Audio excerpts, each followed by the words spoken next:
자, 오늘은 이제 이 천년 동안 왕노릇하고 있는 성도들, 그런 주제로 말씀을 전하겠습니다. 천년 동안 왕노릇하고 있는 성도들. 오늘 우리가 읽은 이 본문은 요한계시록 해석하는 사람들에 있어서 굉장히 어려운 본문이고 또 다양한 의견이 존재합니다.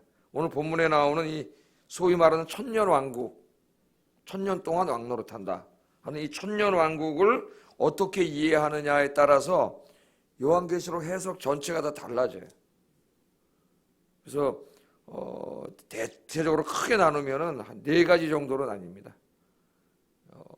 전천년설이라고 하는 게 있고, 무천년설이라고 하는 게 있고, 후천년설이라고 하는 게 있고, 또 세대주의적 천년설, 제가 말하는 세대주의.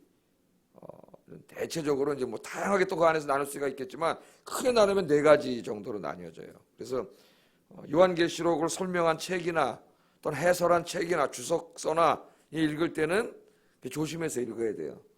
그 사람이 이 천년왕국을 전천년적 입장에서 쓴 사람도 있고, 후천년적 입장에서 쓴 사람도 있고, 무천년 입장에서 쓴 사람도 있고, 또 세대주의 입장에서 쓴 사람도 있기 때문에 그 사람이 여기 이 10장을 어떻게 보겠느냐에 따라서 해석 전체가 상당히 달라집니다. 그래서 요한계시록에 관한 책은 꼭 읽을 때 그냥 막 읽으면 안 돼요. 꼭 교육자들한테 물어보고 그리고 이제 읽어야 됩니다. 특별히 우리나라의 서점에서 사람들이 인기가 있는 책의 세대주의적 천년설, 뒤에 남겨진 사람들, 남겨진 자들인가 이렇게 번역되어 있는 것 같아요. 남겨진 자들인가 뭐 그런 식으로 번역이 되어 있는데, 이게 이제 다 그 휴거론자들, 세대주의적인 천년설에 입각해서 쓴 책들이 이렇게 많이 나와 있어요. 그런 책들을 팝니다. 그래서 될 수 있으면 안 읽는 게 좋고, 공부하려면 물어보고 어느 책을 읽었으면 좋겠느냐 이렇게 물어보고 읽는 게 좋다. 제일 안전한 것은 이제 하나하나 이게 지금 녹화가 돼가지고 저장돼 있잖아요. 지금 이제 그 강해 설교실 들어가면은 앞으로 이제 자료가 찾아질 수 있는 자료는 다 모아서 책별로 이렇게 지금 정리를 하고 있습니다. 우리 교육자들이 들어와서 요한계시록도 그렇게 공부하는 것이 안전하다. 저는 이제 엄청나게 많은 책들을 읽고 여러분에게 말씀을 가르치는 거예요. 자, 천년왕국 들어보셨죠, 여러분도? 천년왕국이 진짜 역사 속에서 어느 때가 되면은 미래의 역사 속에서 천년왕국이 실현된다고 믿는 사람들이 있어요. 그러니까 영원한 하나님 나라가 이루어지기 전에 실제로 우리가 이렇게 이 땅에 살잖아요. 지금 이게 살아가다가 어느 날 역사 속에서 진짜 천년 동안 죄가 많이 제한되고 하나님의 의로운 통치가 실현되는 어떤 그 중간의 그 역사의 하나님 나라와 지금 세상 나라의 중간 천년, 문자적인 천년 동안 그런 왕국이 이루어진다고 생각하는 사람들이 있습니다. 그런 사람들을 우리가 천년주의자라 그래요. 천년주의자인데 전천년이라고 하는 사람들이 있고 세대주의적 천년설 주장하는 사람들이 있어요. 그래서 새벽에 이제 이런 걸 신학적으로 다 자세하게는 하는 건 별로 의미가 없는 것 같습니다. 우리는 뭘 잘 알면 돼요? 성경적인 천년설을 잘 알면 되겠죠. 성경적인 천년설. 그래서 오늘 좀 같이 한번 좀 공부해 보겠습니다. 이 요한계시록 20장부터 22장까지는 또 하나의 새로운 주기가 시작이 돼요.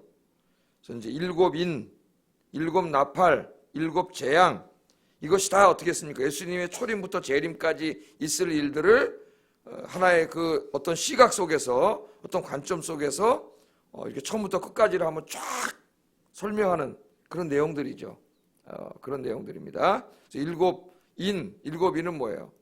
많은 재앙 가운데서도 하나님의 백성들, 특별히 하나님 인침을 받은 백성들 14만 4천 명, 그건 상징적인 숫자라 그랬죠. 14만 4천 명은 신구에게 구원받은 성도들은 하나님이 구원하신다고 하는 그런 관점에서 예수님이 초림부터 재림까지 역사를 싹 이렇게 훑어서 설명하는 것이 7인 재앙이 나오는 것이고, 7나팔 재앙은 하나님 나라가 이 땅에 이루어진다는 관점에서 한 번 더 역사를 싹 조망한 것이고, 7대접은 악인들을 하나님이 심판하신다고 하는 관점에서 또 한 번 역사를 싹 조망하는 것이에요. 그러면 20장부터 22장까지는 뭐냐면 이제 궁극적인 심판인데, 사탄, 모든 악의 근원자가 누구예요? 사탄이죠. 짐승, 짐승이 누구였죠? 로마 제국이었죠. 또 마지막 시대에 나타난 적그리스도였죠. 이 짐승의 세력들을 붙잡고 그들을 움직이고 모든 악을 행하게 하는 근본적인 악의 근원이 누구예요? 사탄이죠. 사탄. 우리 눈엔 보이지 않지만 사탄이 존재하고 있어요. 그 사탄에 대한 최후 심판, 그 사탄은 심판받거든요. 최후 심판과 하나님의 나라가 이 땅에서 이루어지는 관점에서 다시 한번 예수님의 초림부터 재림까지를 쭉 설명하고 있는 것이 20장부터 22장이다. 그렇게 알면 되겠습니다. 자, 요한이 또 보니까 하나님께서 천사를 보내셔가지고 천사를 쇠사슬로 묶어서 무저갱에다 가두는 모습을 보게 됩니다. 그게 이제 1절 3절인데 한번 읽어보겠습니다. 시작. 내가 보면 천사가 무저갱이 열쇠와 큰 쇠사슬을 그의 손에 가지고 하늘로부터 내려와서 용을 잡으니 곧 이에 뱀이요 마귀요 사탄이라 저마다 1000년 동안 결박하여 무저갱에 던져넣어 잠그고 그 위에 인봉하여 1000년이 차도록 다시는 만국을 미혹하지 못하게 하였는데 그 후에는 반드시 잠깐 노일이라. 아멘. 자, 여기 잘 들으셔야 돼요. 오늘 여기 이렇게 잘 들으셔야 됩니다. 자, 요한이 지금 뭘 봤어요? 천사가 하늘에서 내려오는 걸 봤습니다. 천사가 많이 나오죠, 요한계시록에. 그러니까 하나님이 특별히 일을 다 천사들에게 맡겨가지고 실제적으로 실무를 누구에게 시켜요? 천사들에게 하나님이 다 시키시는데 천사가 하나 내려오는데 열쇠를 가지고 있어요. 어떤 열쇠? 무저갱을 잠그고 여는 열쇠를 가지고 있습니다. 천사가. 그런데 또 손에 보니까 뭘 가지고 있어요? 큰 쇠사슬. 예? 죄인들을 묶는 큰 쇠사슬도 가지고 있어요. 무저갱의 열쇠와 쇠사슬을 가진 천사가 하늘로부터 내려오는 것을 봤습니다. 하늘로부터 내려와서 뭘 하나 그랬더니 뭘 하고 있어요? 용 혹은 뱀으로 상징되는 사탄을 체포해. 이 악의 무리인 사탄, 우두머리, 귀신의 우두머리 사탄을 체포해가지고 어떻게 했어요? 쇠사슬로 꽁꽁 묶었어요. 쇠사슬로 묶으면 어떻게 해? 못 움직이죠. 활동을 못하죠. 쇠사슬로 묶어가지고 무저갱에다가 던져넣어서 가뒀습니다. 가두는 장면을 봤는데 몇 년 동안 가뒀다래요? 무려 1000년 동안 가뒀다. 그렇게 나옵니다. 1000년 동안 가두는 모습을 봤습니다. 자, 여기서 중요한 게 뭐냐면은 그럼 하나님께서 사탄을 잡아가지고 쇠사슬로 묶어서 무저갱에다가 가두어 놓은 때가 언제냐 이게. 놓은 때가 언제 이게 이루어지느냐. 어떤 사람은 저 미래 어느 때 이루어진다 그러는 사람이 있고 어떤 사람은 이미 하나님께서 사탄을 그렇게 꽁꽁 묶어서 무저갱에 가둬놨다고 주장하는 사람도 있습니다. 그래서 이게 굉장히 중요해요. 잘 봐야 되겠어요. 자, 언제인가 우리가 한번 성경적으로 한번 추적을 해보겠어요. 누가복음 8장 31절을 보면은 예수님이 이방인의 땅인 거라사인 땅에 가가지고 사역을 하시는데 한 귀신 들린 사람을 만나죠. 무덤가에서 막 자기 멋대로 사는 귀신 들린 사람을 만나는데 쇠사슬로 묶어도 어떻게 해요? 후두둑 끊어버린다 그랬어요. 근데 이 귀신 들린 사람을 만나서 예수님이 불쌍해가지고 구원해 주셨죠. 귀신아 나오라. 그 사람에서 나오라고 명령을 내렸어요. 그랬더니 귀신이 예수님에게 부탁을 합니다. 뭐라고 부탁을 하냐면은 한번 찾아보세요. 성경 누가복음 8장 30절 31절.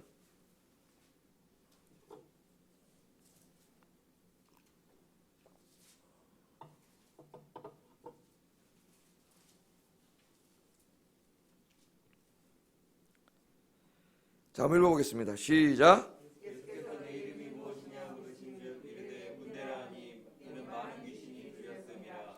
무저갱으로 들어가라 하지 마시기를 간구하더니. 예. 이 사람은 귀신이 하나 들인 게 아니에요. 여기 귀신은 우리 사람이 죽은 혼백이 아니라고 계속 얘기합니다. 그런 귀신은 없다고. 타락한 천사들이죠. 타락한 천사들인데 사탄의 쫄개 천사들 일개 군단급이 타락을 했으니까 이 악령들이 굉장히 많은 거예요. 시글시글하게 다니는 거예요. 여기 지금 우리 눈엔 보이지 않지만 여러분 악령들이 시글시글하게 다녀요. 할 수만 있으면 택하신 백성들도 쓰러뜨리려고, 영적으로 쓰러뜨리려고 시글시글하고 귀신들이 달리는데 이 사람은 귀신 하나가 들어간 게 아니라 엄청나게 많은 귀신이 들어간 사람이에요. 그러니까 이 사람은 무덤가에서 자기 살을 찢고 막 정상적인 삶을 살 수가 없어요. 이 사람이 이름이 뭐냐 할 때 내 이름 군대라래. 수가 많다래요. 군대라 그래.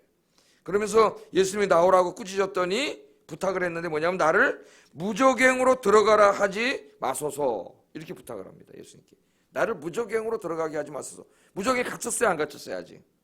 아직 안 갇혔죠. 그러니까 예수님이 이 땅에 오셔서 지상사역을 하실 때까지 마귀는 무저갱에 갇히지는 않았습니다. 오늘 여기 보면 지금 말씀에 무저갱에 가뒀다 그랬잖아요. 그러니까 아직 갇히지 않은 거죠. 예수님이 활동하실 때까지는. 근데 여러분 제가 한번 이렇게 접어놓고 본문을 오늘 20장 계시록 12장을 한번 열어보세요. 계시록 12장.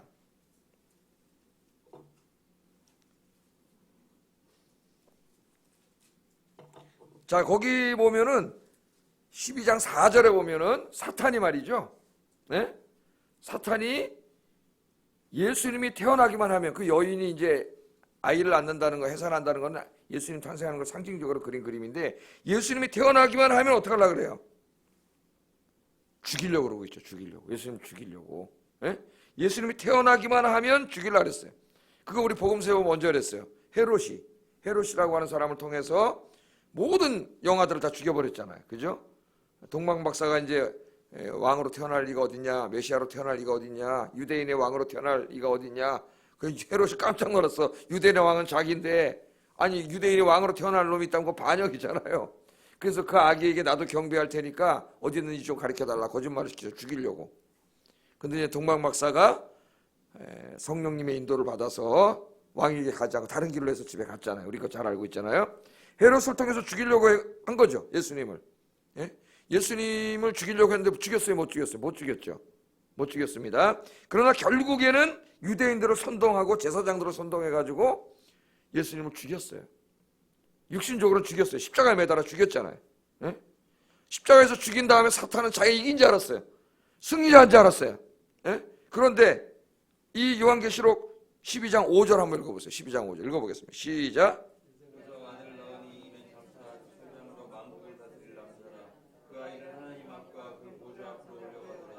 예, 이게 바로 무슨 사건이 십자가에서 마귀가 죽였지만 하나님께서 어떻게 하셨어요? 예수님을 다시 살리셨죠. 예수님이 3일 만에 부활하셨고 그 다음에 40일 동안 땅에 계시다가 하늘로 데려가셨다는 것은 승천했다는 걸 얘기하는 거죠. 다시 하늘로 올라가셔서 원래 계셨던 하나님의 보좌에 온 우주의 왕으로 창조주로 하나님 보좌에 다시 앉으심으로 승리하셨습니다. 할렐루야.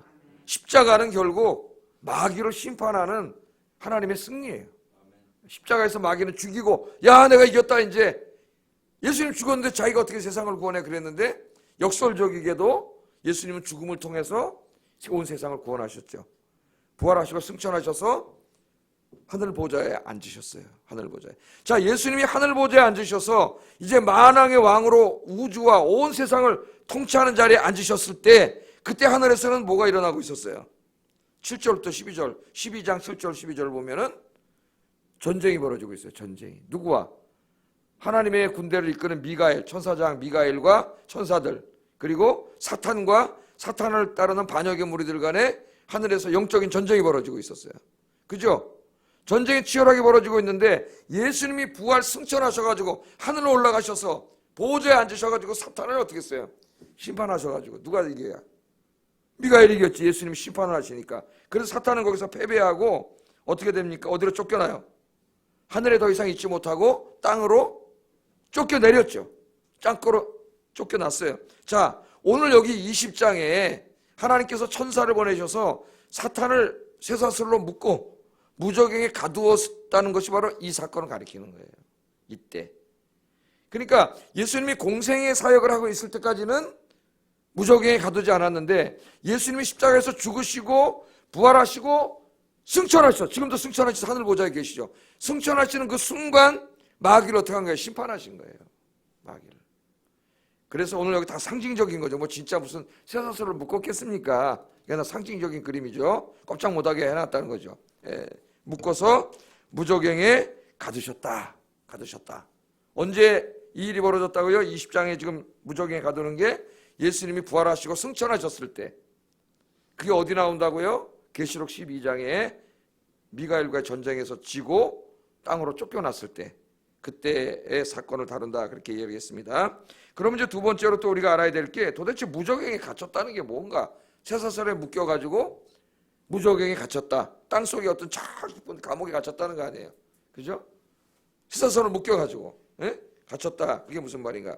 일단 이 무적행은 성경에 몇 번 나오는데 계시록에 많이 나옵니다. 이 무적행은 사탄의 최후의 형벌 장소가 아니라는 거예요. 그걸 알고 있어야 돼요. 사탄의 최후의 형벌 장소는 어디예요? 여러분 10절 20장으로 다시 가보세요. 20장으로 20장 10절에 보면은 불과 유황못, 그러니까 불못이에요. 유황불이 훌훌 타는 불못. 불못의 마귀가 어떻게 해요? 마지막 때 던져지죠. 그러니까 무적행은 최후의 심판 장소가 아닙니다.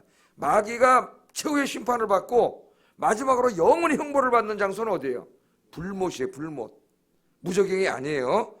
최후의 형벌 장소가 아니니까 마귀는 최후의 마지막 형벌을 받았어요? 안 받았어요? 지금 아직 안 받았죠. 아직 안 받았습니다.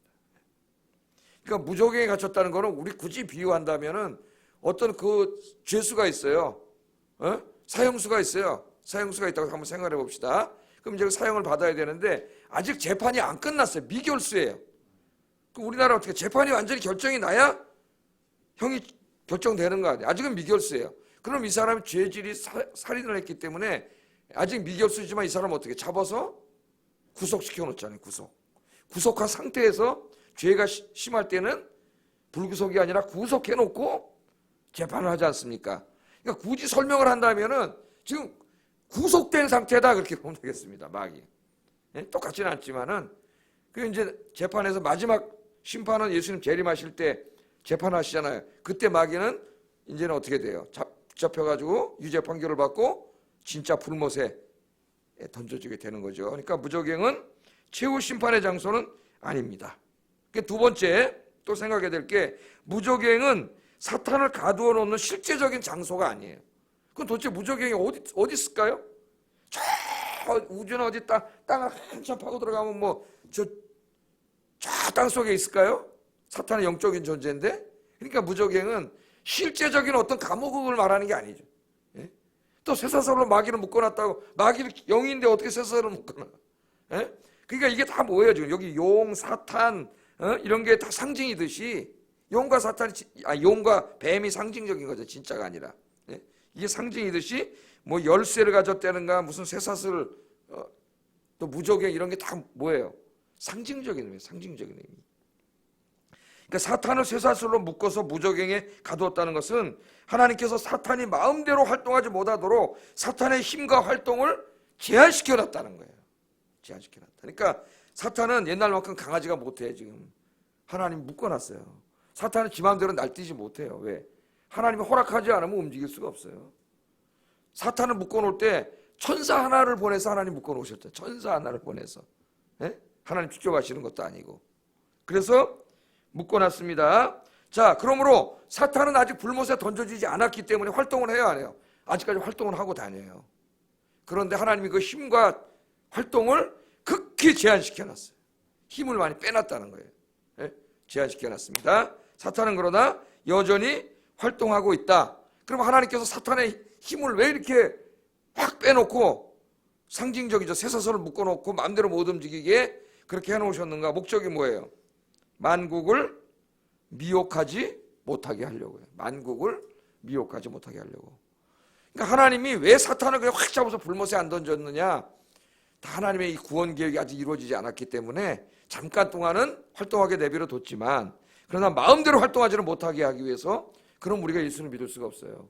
하나님께서 활동을 마음대로 못하도록 확 묶어놓은 거예요. 사탄을 지금. 그러나 사탄은 여전히 활동하고 있습니다. 마지막 심판을 받기까지는. 그러나 이 사탄은 뭘 못해요? 만국을 미혹하지는 못해요. 만국을 미혹하지 못한다. 여기 만국은 이방인들, 하나님 믿지 않는 사람들이죠. 그러니까 어떻게 이방인들을 미혹하지 못하느냐? 그 의미는 뭐냐 하면은 이방인들에게 복음이 전파되는 것을 근본적으로 막지 못한다는 거예요. 이 뜻입니다. 여기. 그래서 하나님 사탄을 묶어놓은 거예요. 교회는 복음을 증거해야 되잖아요. 그런데 사탄이 모든 사람들의 마음속에 들어가서 미혹을 해버리면 아무도 예수 믿을 수가 없어요. 그래서 하나님께서는 사탄을 콱 묶어놓은 거예요. 그 사탄은 복음이 전파되는 것을 막지 못해요. 여기 이 미혹하지 못하겠다는 말은 그 말이에요. 그러나 사탄은 우리가 지금까지 공부해온 것처럼 여러 가지 수단과 방법을 통해서 방해를 할 수 있습니다. 그죠? 로마를 통해서 핍박을 하고 막 유혹을 하고 우리들한테 막 전도 못하게 만들고 환경을 안 좋게 하고 방해는 할 수 있지만은 근본적으로 우리가 복음을 전했는데 저 사람이 예수 믿지 못하도록 이걸 막지는 못해요. 왜? 성령께서 활동하고 계시고 사탄은 묶어놨기 때문에 활동하지 못해요.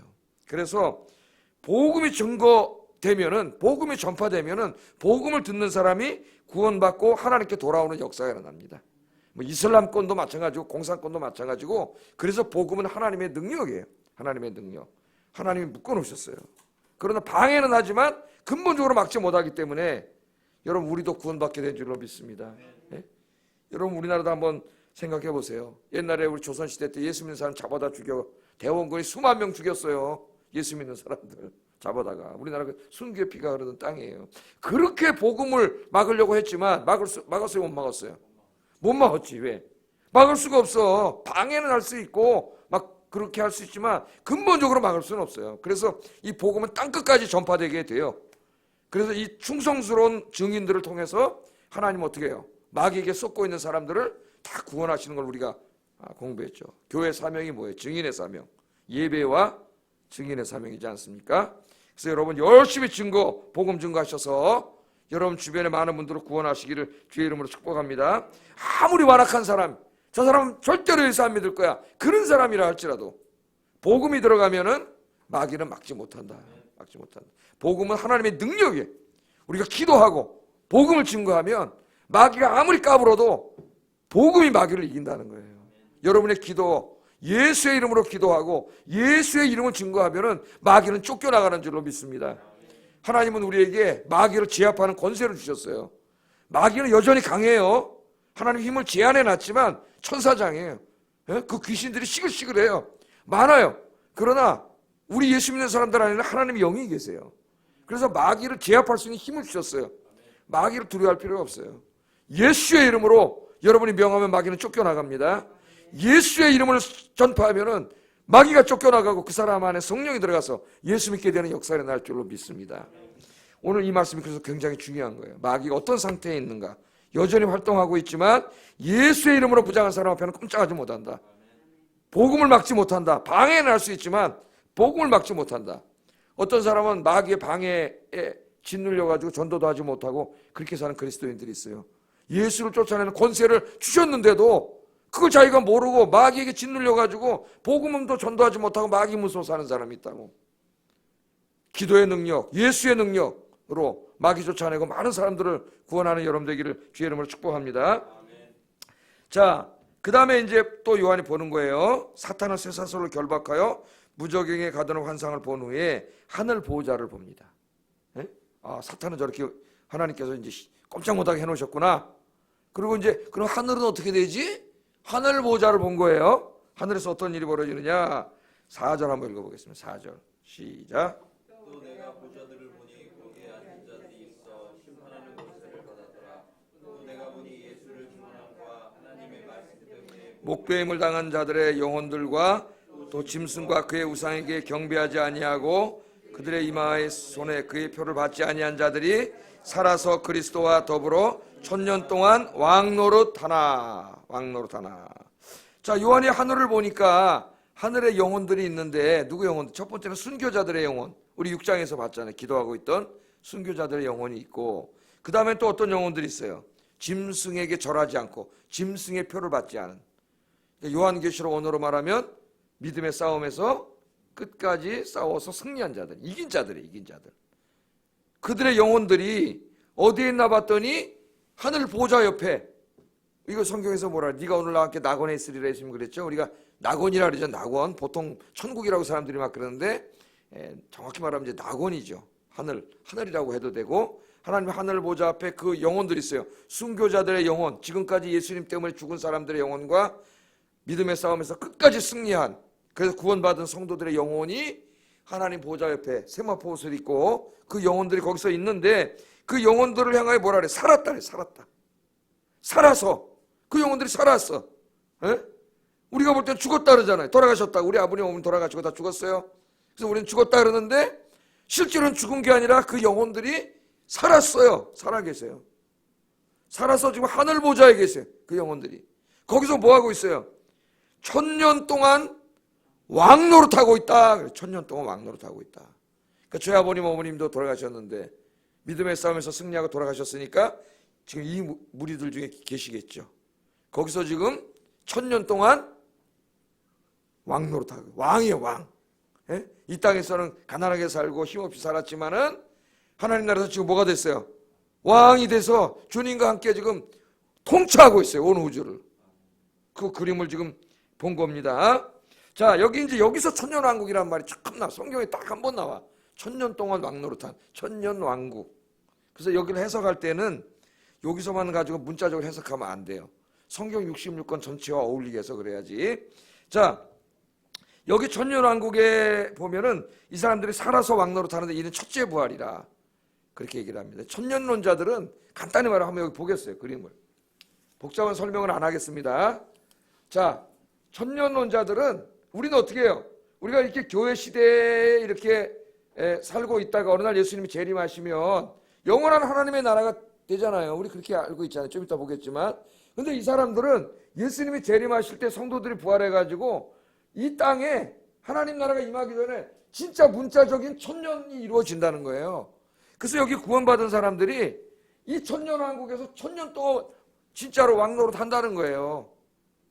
근데 이 요한계시록 20장만 해석을 하면은 이것도 맞을 수가 있어요. 그런데 성경 전체와 맞지가 않아. 66권과. 성경 전체 중간에 천년왕국이 있다는 게 어디 있어요? 예수님이 재림하시면 끝이지. 하나님 나라가 이루어지지. 그래서 이게 전천년주의든 무슨 세대주의적 천년주의자들이든 이런 해석은 잘못이다. 특별히 세대주의자들은 뭐라 그래요? 재림하시기 7년 전에, 제가 그려오진 않았지만 복잡해질까 봐 7년 전에 요 7년 동안 이루어질 일들, 7년 대환란의 일들이 요한계시록 4장부터 19장까지라고. 7인, 7나팔, 7대접 재앙이 예수님 재림하시기 요 7년 전, 요때 이루어질 일들을 요한계시록에 기록했다네. 이게 세대주의자들이에요. 이건 제가 전천년을 그려왔는데 그런 거 잘못이라 그랬죠. 7년 대환란 그런 거 없다 그랬어요. 그 진짜 문자적인 7년 대환란은 없다 그랬습니다. 자, 그래서 이 천년왕국 이거는 잘못됐다. 잘못됐다. 그 다음에 한번 이제 그림을 보세요. 자, 살아서 여기 보면 자, 여기 다시 4절을 보세요. 순교자들과 그 짐승의 표를 받지 않은 자들의 영혼이 살아서. 그러니까 살아서의 주어가 누구예요? 영혼이야, 영혼.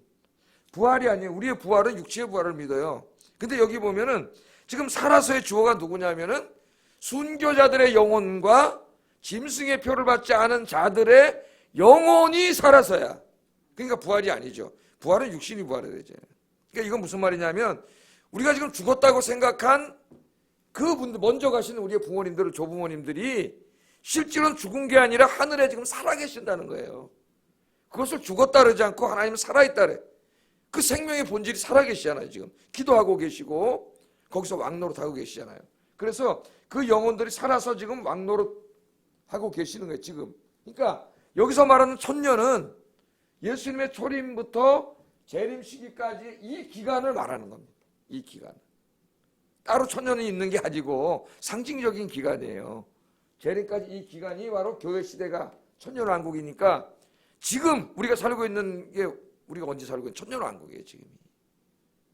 성도들이 천년 동안 하늘에서 왕노릇하고 계시죠. 구원받은 성도들은 하늘에서 그 영혼들이 지금 왕노릇하고 있고 우리는 이 땅에서 교회 시대에 아직까지 사탄과 싸우고 있죠. 승리한 교회, 전투적인 싸우는 교회예요. 우리는. 사탄은 지금 어떻게 돼 있어요? 결박돼서 무적행에 갇혀 있는 상태. 그러니까 힘을 많이 잃은 거죠. 하나님 묶어놨기 때문에 활동을 하지만 마음대로 활동하지 못하도록 하나님 꽁꽁 묶어놔서 복음 전파되는 것을 막지 못하도록 하나님 그렇게 하는 상태고 이 상태가 지속되다가 언젠가 우리 주님 재림하시면 영원한 하나님의 나라가 이루어지는 거예요. 이 성경적인 종말론은 복잡하지 않아요. 근데 세대주의적인 종말론을 또 제가 내일 그릴지 안 그릴지 모르겠지만 굉장히 복잡해. 그러니까 그 말도 안 되는 소리들이에요 다. 그러니까 이게 성경 그렇게 복잡하지 않습니다. 자, 지금이 천년왕국 기간이고 성도들의 영혼이 지금 살아서 왕노릇 하늘에 사고 있죠. 다 지금 같은 기간에 사탄은 무적행에 결박돼 있어요. 그러나 이제 내일 공부하겠지만은 예수님의 재림이 가까이 온 어느 한 시기에 무적행에서 사탄을 풀어주는 장면이 나옵니다. 요한계시록 여러 번 봤죠. 예? 다섯째 나팔 불 때도 무적행 문을 여니까 거기서 황충들이 막 귀신들이 휙 나와가지고 막 사람들을 괴롭히는 거 봤잖아요. 5달 동안. 그러니까 지금 무적행에 갇혀 있지만 하나님께서 이 결박된 상태를 풀어주실 때가 있습니다. 그때 이제 사탄이 막 엄청나게 활동을 해요. 그러니까 내일 또 그 부분을 우리가 공부하도록 하겠습니다. 그래서 기독교 종말론은 우리가 지금 살고 있고 이때가 성도들이 하늘에서 왕노릇하고 있고 지금이 천년왕국이고 사탄이 결박되어 있는 상태다. 이게 다 같은 기간이에요. 3년 반 1260일 42개월도 다 이때부터 이때. 요한계시록의 모든 기간은 초림부터 재림까지의 기간을 다 상징적으로 설명하고 있는 거예요. 이걸 절대 잊으면 안 됩니다. 안 그러면 이단에 빠지게 돼요.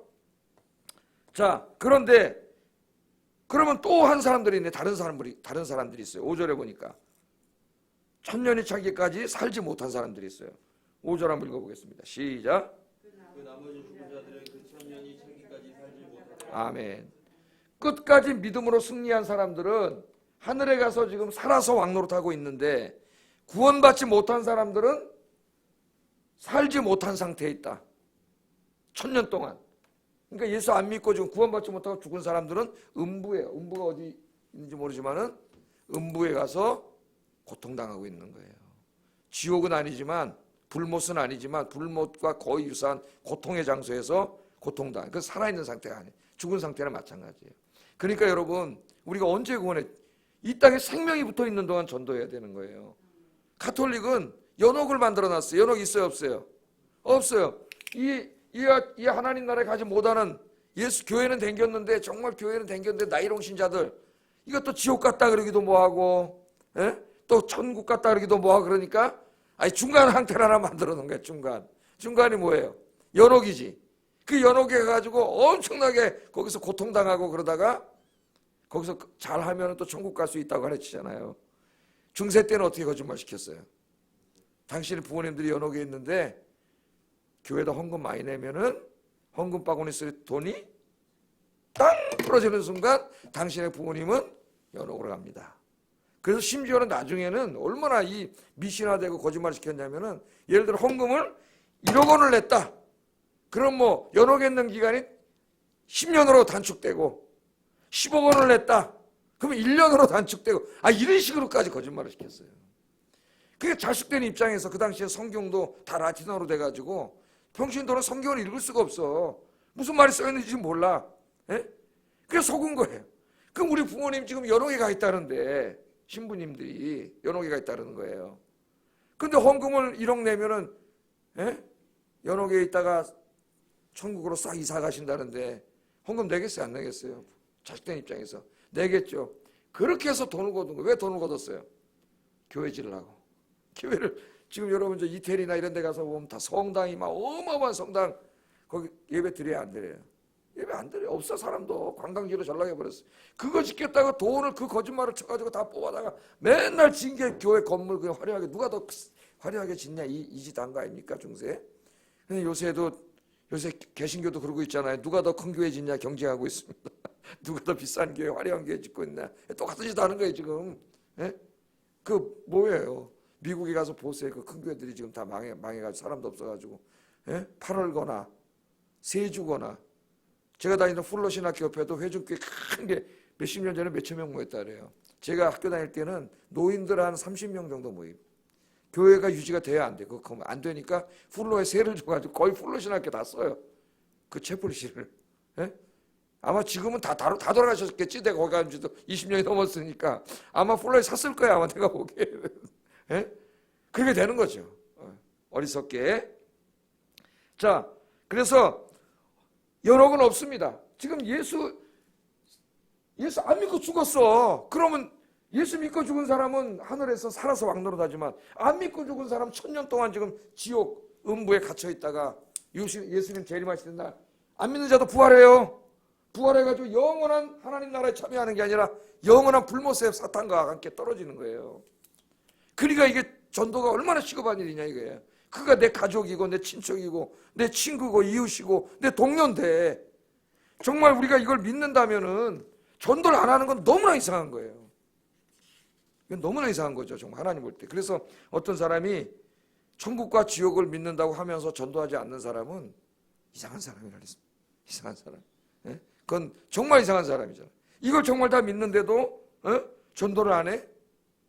이건 정말 안 믿는 거지. 그거는 이성적으로만 아는 거지 믿지 않기 때문에 전도 안 하는 거지. 정말 이걸 믿는다면은 이 사실을 믿는다면 어떻게 전도를 안 할 수가 있겠고 어떻게 신앙생활을 그게 엉망진창으로 할 수가 있겠어요.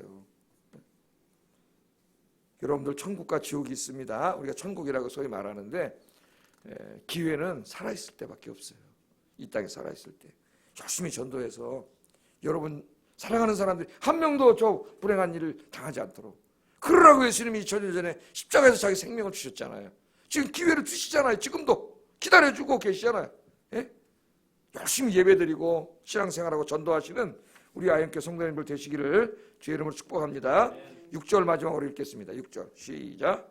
이 첫째 부활에 참여하는 자들은 복이 있고 거룩하다. 둘째 사망이 그들을 다스리는 것이가 없고 무려 그들이 하나님과 그리스도의 제사장이 되어 천년 동안 그리스도와 더불어 왕노릇하리라. 예, 이 첫째 부활에 참여하는 자들 누굽니까? 이 땅에서 예수 믿고 믿음의 싸움에서 승리하여 구원받은 사람들을 지금 하늘에서 천년 동안 예수님과 함께 왕노릇하는 사람들은 복이 있는 사람들. 누가 복 있는 사람? 예수 믿는 사람이 복 있는 사람이에요. 돈 많은 사람이 복 있는 사람이 아니고 예수 믿고 구원받은 사람이 제일 복 있는 사람이에요. 이걸 보세요. 이건 잠깐일 뿐이야. 이 땅의 삶은 영원한 삶이 기다리고 있잖아요. 예? 그러니까 자기가 복 받은지도 모르고 사는 사람이 되니까 예수 믿는 사람 제일 복 있는 사람 예수 믿고 구원받은 사람이다. 천년 동안 왕노릇하는데 둘째 사망이 다스리지 못해요. 둘째 사망은 뭐예요? 이제 예수님 재림하실 때 영원한 심판을 받는 거예요. 심판받지 않고 구원받잖아요. 하나님의 축복에 참여하잖아요.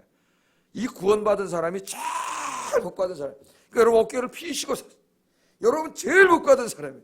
여러분에게는 이 하나님 나라가 기다리고 있어요. 하나님 나라가 임하기 전에도 여러분 죽으면 딴 데 가는 게 아니라 어디 가요? 하늘에 가서 하나님 제단 옆에서 거기서 흰 세마포 옷을 입고 왕노릇하게 돼. 살아서 죽는 게 아니에요. 그래서 우리가 육신적인 죽음을 갖는 것은 이사 가는 거예요. 이사.